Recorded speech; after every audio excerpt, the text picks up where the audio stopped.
Sometimes an audience needs context to understand why a moment is important, to be moved by revelation, or to be rooting for a character. And one of filmmakers' favorite ways to deliver context is through an old-fashioned flashback. Done well, a flashback can add depth to a story and its characters. Done poorly, and it can feel expository and overly convenient.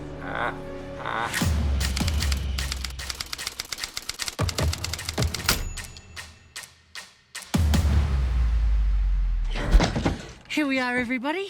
Minnie's haberdashery. Before we start looking backward, be sure to subscribe to Studio Binder and click the bell to stay up to date on all our future videos. And there will be spoilers for the following films. Now, time to provide our own context. Are you telling me you're the owner of the Bubba Gump Shrimp Corporation? Yes, sir. We got more money than Davy Crockett. A flashback is a sequence that takes place earlier than the primary timeline of a story. This means that it disrupts the chronology of a narrative so that time doesn't simply move forward. Flashbacks in movies have their roots in the advent of modern editing, where filmmakers began to realize that film could manipulate the passage of time, cutting forward. Where's the rabbit's foot? And backward. Shut your gob! Writer Salman Rushdie argues that flashbacks are intrinsic to filmmaking, noting, as a writer, one of the things we all learned from movies was a kind of compression that didn't exist before people were used to watching films. For instance, if you wanted to write a flashback in a novel, you had to really contextualize it a lot to set it up. But flashbacks can also be controversial. As they've increased in popularity, certain types of flashbacks have become viewed as a writing crutch. As BoJack Horseman creator Raphael Bob Waksberg explains, I always think it's really lazy when I'm watching a TV show or a movie and there's a flashback and the idea is this one moment is the reason that everything happened. This character saw this guy and this guy said this thing to him, and that's why he is this way. Because I think in real life, it's not so one-to-one. Quiet, girl.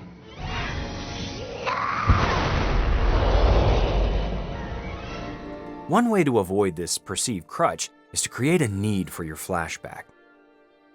Without the Paris flashback in Casablanca, Rick's tough exterior and the entire plot loses its stakes. A flashback should feel vital to a story, not like a separate appendage. A flashback is often an answer to a question that an audience is already asking. This is especially true for films built around the device. In Citizen Kane, flashbacks are used to answer a singular question. What is Rosebud? Rosebud. In The Bourne Identity, meanwhile, flashbacks eventually answer the central mystery. How did Jason Bourne become Jason Bourne? 5 days. You were in, Jason. You were in. It was over. Creating a need for a flashback requires careful attention to how a flashback is set up. Often, flashbacks feel most natural when a story revolves around memories or the past. Bar. I'm not embarrassed. She just made a lot of that up. She was under oath. Then I guess that would be the first time somebody's lied under oath. In Slumdog Millionaire, everything depends on Jamal's memories. His flashbacks are brought on by seemingly unrelated questions, emphasizing just how varied Jamal's life has been. In depictions of God's Rama, he is famously holding what in his right hand? And how it has all led up to this moment. A bow and arrow. You've just won 16,000 rupees! Well done, my friend.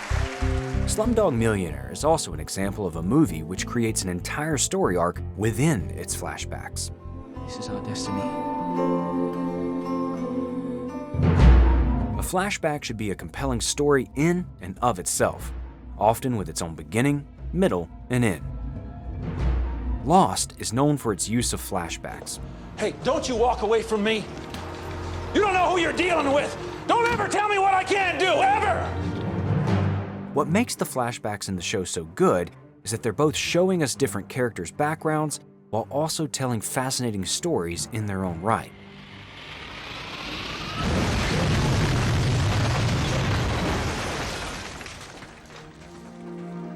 For example, Jack's flashbacks show us that he has a hero complex, and won't rest if there is someone he thinks needs saving. This is important information for the audience to understand Jack's actions on the island, but it's delivered through a compelling story about Jack and his father. Something wrong, Jack? You embarrassed me. Did I? Well, it's bad enough that everybody in this hospital thinks the only reason I got this residency is because you're my father.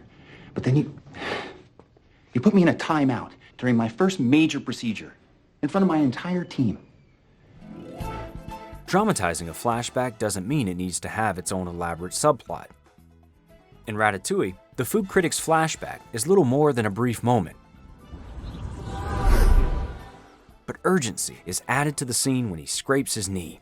Without this small bit of conflict, the memory would feel far too convenient and one-to-one.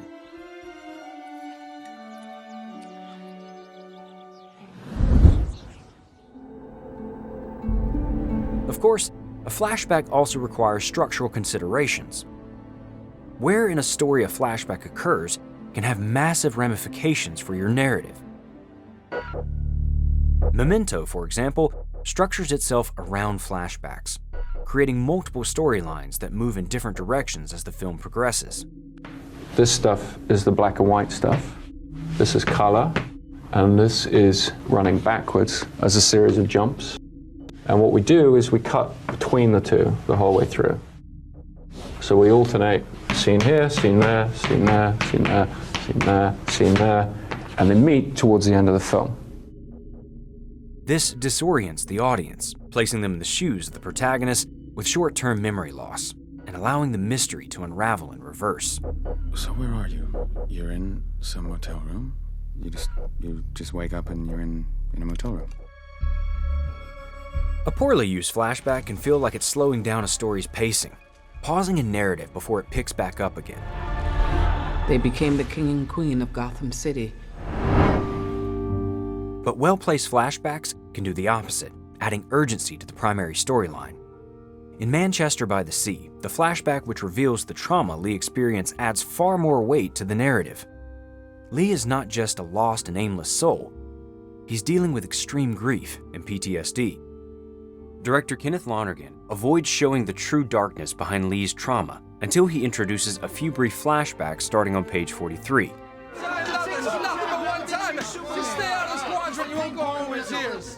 The flashback on page 50 reveals a devastating moment for Lee. His children died in a fire that he blames himself for accidentally starting. And the flashback on page 52 crescendos with a desperate emotional outburst from Lee, which also ends the sequence.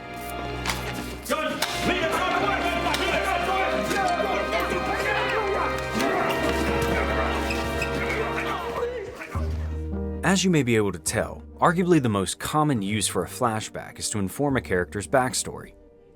Allowing an audience to see a character's past, rather than simply hear about or infer it, can create much more empathy for a character. Baby, just came to surprise you. Let me know if you need something, sir. Good. How are you? Pretty good. Voldemort. It was dark times, Harry, dark times. Harry's parents' death is far more powerful when we can see them trying to protect their child at any cost. Your parents fought against him. And it makes us root for Harry in his battle against Voldemort all the more. Because these types of flashbacks are so common, they should be used carefully to avoid feeling like a trope. But nobody lived once he decided to kill him. Nobody. Not one. Except you. In The Dark Knight Rises, for example, Bane's flashback complicates our understanding of his character. At first, he feels like an anonymous stand-in for evil until we get a glimpse of where he came from. While this sequence doesn't make us root for him necessarily, it does give us a more rich understanding of where he's coming from and why he's doing what he's doing. This kind of flashback is so powerful because it can also shift an audience's perspective. Key to that chain is in the bathtub.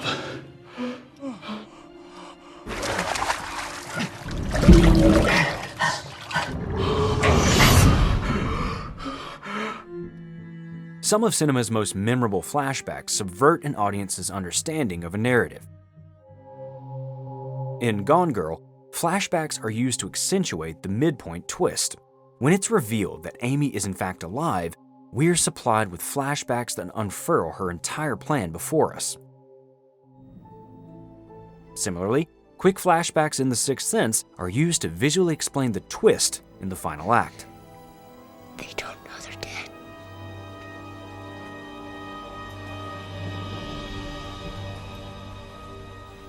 They only see what they want to see.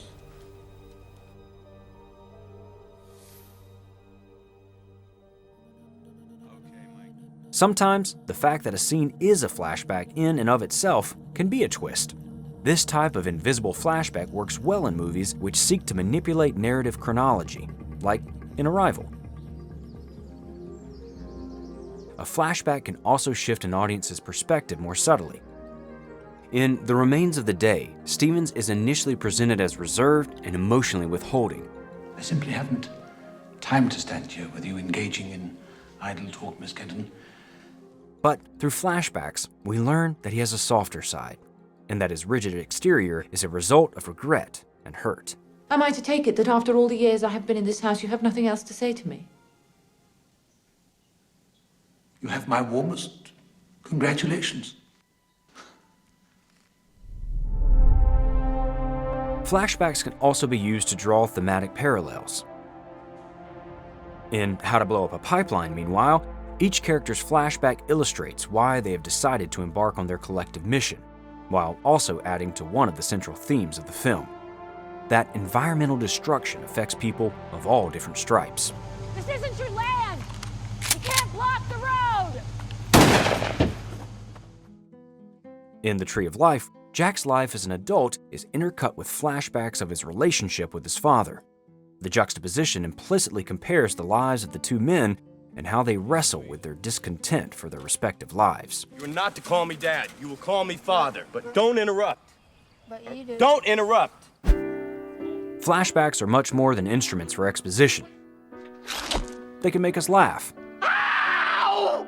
cry, or sit on the edge of our seat. The best flashback is one that doesn't feel outside of a narrative, but rather is the heart of it. Flash forward to your next movie with Studio Binder's production software, where you can write your screenplay and more. That's all for now. Remember, your next project can be great, regardless of your backstory. I was 12 going on 13 the first time I saw a dead human being.